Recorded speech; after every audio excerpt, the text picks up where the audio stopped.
ចេញពុំហើយនៅបងប្អូនអូកាឡាថ្មធម្មជាតិស្រស់ស្អាតណាស់ជាមួយលេចរូបរាងឡើងតិចបងប្អូនឃើញធ្វើស្អាតអីត្រូវការជាងដើមម៉ៅធ្វើតាមផ្ទះហើយបងប្អូនក្រាការឡាយនេះត្រូវហើយនេះ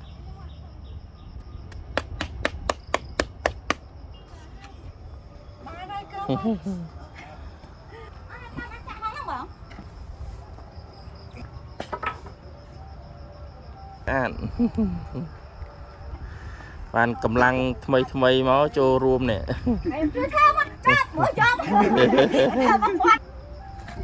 បាទជាថ្មីម្ដងទៀតខ្ញុំបានកំលឿននិងលោកសីហាតំណាងនៅលើភ្នំស្វាយនេះក៏សូមថ្លែងអំណរអគុណយ៉ាងជ្រាលជ្រៅចំពោះសប្បុរសជនជាពិសេសបាទខាងក្រមពេលព្រឹកបាទ E05 ដែលបានឧបត្ថម្ភជាថវិកា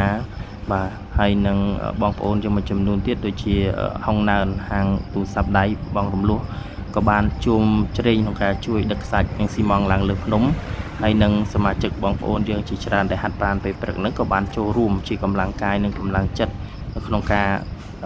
ធ្វើកម្មចិនដើរទៅកាន់ទង់ជាតិនៅលើកំពូលភ្នំស្វាយដែលជារមណីយដ្ឋានបេតិកភណ្ឌធម្មជាតិបាទនៅក្នុងខេត្តបន្ទាយមានជ័យយើងតែម្ដងអញ្ចឹងស៊ីម៉ងដែលសេសសល់ផ្សេងទៀតក៏យើងយកមកធ្វើសម្រាប់លើកជាសាច់ដុំផងដែរបាទសូមអរគុណ